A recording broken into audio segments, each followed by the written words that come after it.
తన కుమారుడు మార్క్ శంకర్ ఆరోగ్యం ప్రస్తుతం నిలకడగా ఉందని కోలుకుంటున్నాడని AP deputy CM Pawan Kalyan అన్నారు. సింగపూర్లోని స్కూల్లో జరిగిన అగ్ని ప్రమాదంలో గాయపడిన తన కొడుకు కోసం ప్రార్థనలు చేసిన అందరికీ ఎక్స్ లో ధన్యవాదాలు తెలిపారు.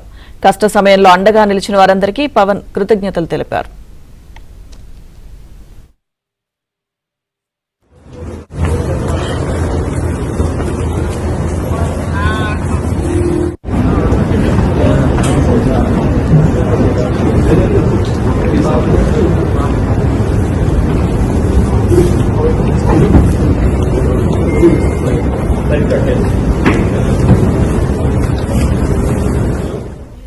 గత రాత్రే పవన్ కళ్యాణ్ తన కుమారుడు మార్క్ శంకర్ తో కలిసి హైదరాబాద్ కు తిరిగి వచ్చారు. సింగపూర్ నుంచి భార్య కుమారుడితో కలిసి హైదరాబాద్ చేరుకున్నారు.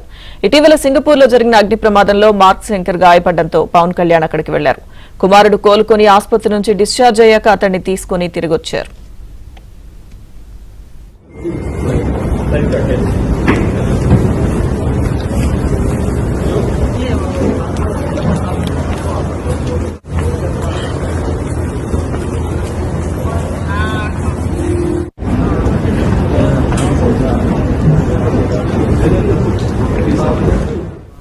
ఇక AP deputy CM Pawan Kalyan సతీమణి అన్నా లెజ్నోవా ఇవాళ సాయంత్రం తిరుమలకు వెళ్లనున్నారు. సింగపూర్ లో జరిగిన అగ్ని ప్రమాదం నుంచి కుమారుడు మార్క్ శంకర్ సురక్షితంగా బయటపడడంతో రేపు తిరుమల శ్రీవారికి మొక్కులు చెల్లించుకోనున్నారు.